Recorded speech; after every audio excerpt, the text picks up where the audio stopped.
po si SPO1 De La Rosa. Ikaw ay may karapatang manahimik. Anumang iyong sabihin ay maaaring maging pabor sa iyo o maging laban sa iyo sa hukuman. Kung inyong mamarapatin, pwede niyo po ba isalaysay ang nangyari?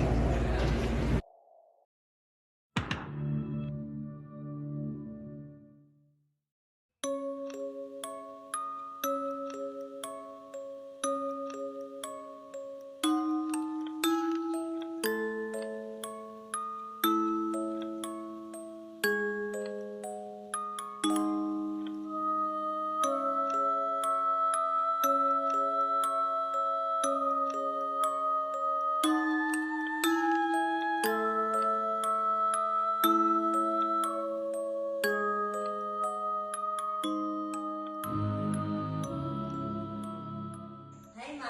Happy birthday. Happy birthday, Ma! Happy birthday, Ma! Maraming salamat po, anak. Marito kayo lahat. Sobrang tuhong-tuwa ako. Dahil dyan, punta tayo sa kusina. May inahanda akong pagkain. Tara kumain. Kakahawak ako naman.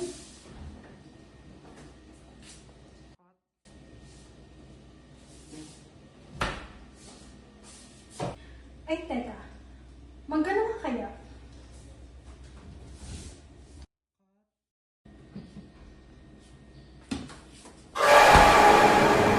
Bakit ka pa nandyan? Nagugulat ka naman eh.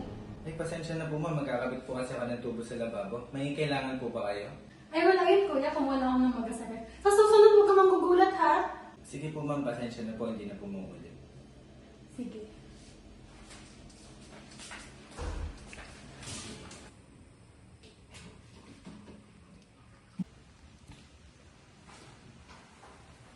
Mga anak, natutuwa ako kasi nandito kayong lahat.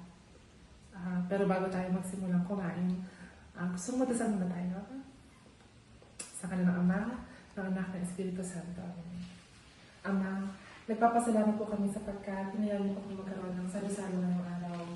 Nagpapasalamat din po ako kasi binigyan niyo po ulit ako ng isa pang karagdagang taon na makakasama ko po ang aking mga anak. Ama, naman ko po sila at nagpapasalamat po ako kasi kompleto po kami lahat ngayon. Amen. Sa kanilang Ama, ng Anak ng Espiritu Santo. Amen. Di ako sanay na wala siya, lalo sa mga gantong okasyon. Talaga ba, Matilda? Alam naman natin lahat na indit ka kay Alicia kasi siya ang paborito ni Mama.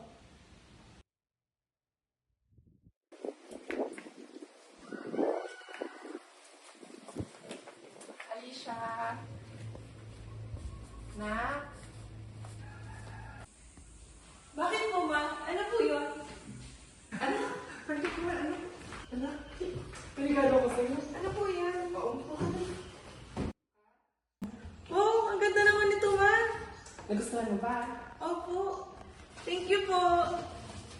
Wow, may cellphone pa. Ano mo, dahil birthday ka, bigay ko yan sa'yo. Sige na.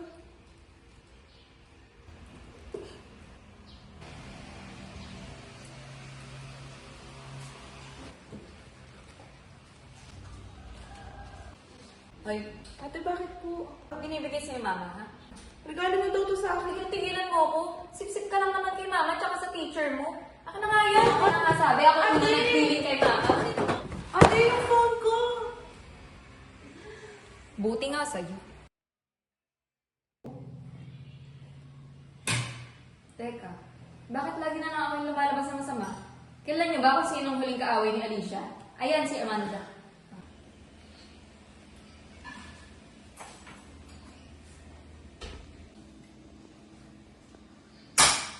Oh, Alicia, bakit ngayon ka lang? Siguro may ginawa ka namang kalokohan, no? Ate, gumawa ka lang kami ng project sa bahay ng kaklase ko. Huwag mo kong pinaglalo mo, Alicia. Alam ko na yung mga galawan mo. Pinagdaanan ko rin yan. Siguro may lalaki ka, no? Huwag mo nga ako gaya sa'yo, ate. Ikaw lang naman malandi dito. Kaya ka nga nabuntis ng maaga. Huwag mo akong sinasagot ng ganyan, Alicia. Hindi mo alam ang pinagdaanan ko.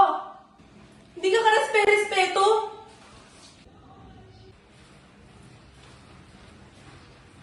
Ha?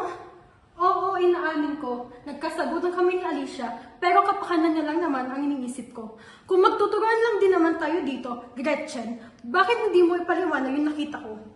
Ano? Bakit mo ako dinadamay dito? Wala akong ginagawang masama. Ano? Ikaw ang huli ko nakitang kasama ni Alicia bago siya nawala.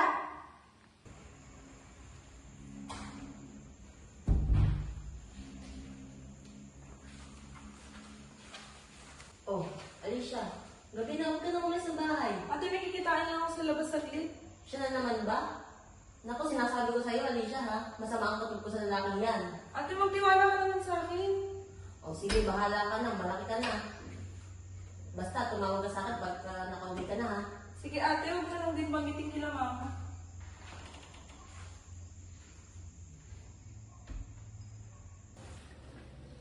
Hindi ko dapat ito sasabihin, pero may lihim na kinikita si Alicia. Si Alfredo.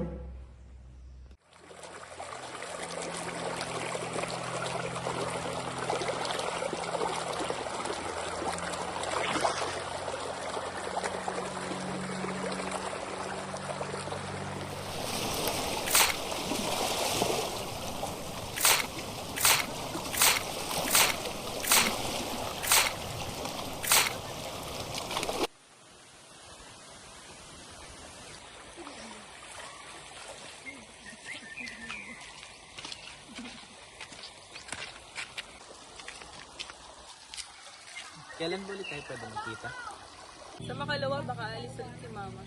Naku, hindi talaga pwede. Pasensya ka na. Bakit hindi ako sa Alfredo dito? Bakit hindi? Eh, siya lang yung pinaka-pinag-inulan dito. Kilala ko sa Alfredo. Nagmamahalan kami.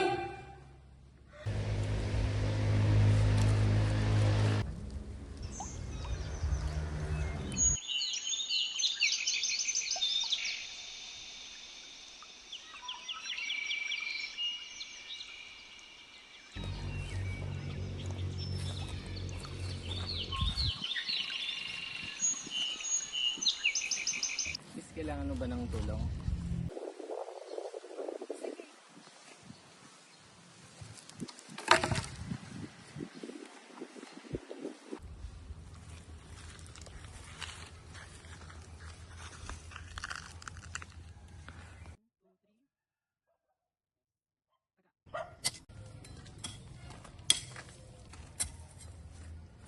Thank you.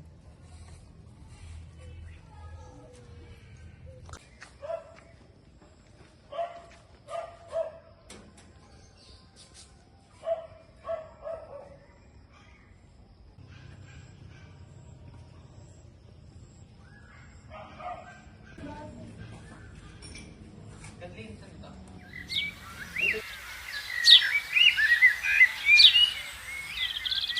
Aba mga anak, birthday ko ngayon, baka nakakalimutan nyo. Yan ba pa-birthday niyo sa akin? Ang magturuan, ang magsisihan. Alam kong mawawala si Alicia. Pwede ba? Kumalma kayo. Sayang naman yung inihanda ko. Kung ganyan di kayo, pinapunta ko kayo para magsama-sama tayo. Tapos ganyan? Ganyan na papakita niyo sa akin? Sana umupo kayo. Kumalma kayong lahat, kukunin ko lang ang ihanda kong pagkain.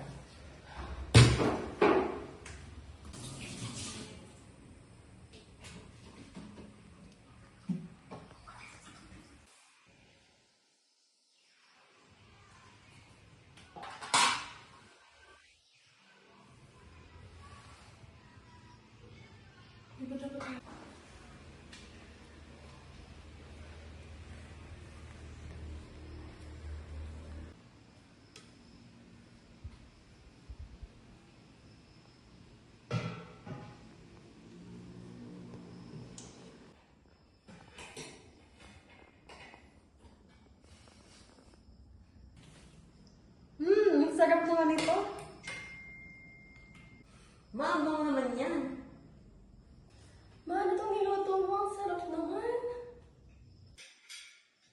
The best ka talaga, mama. Natural. Paborito kong anak yan.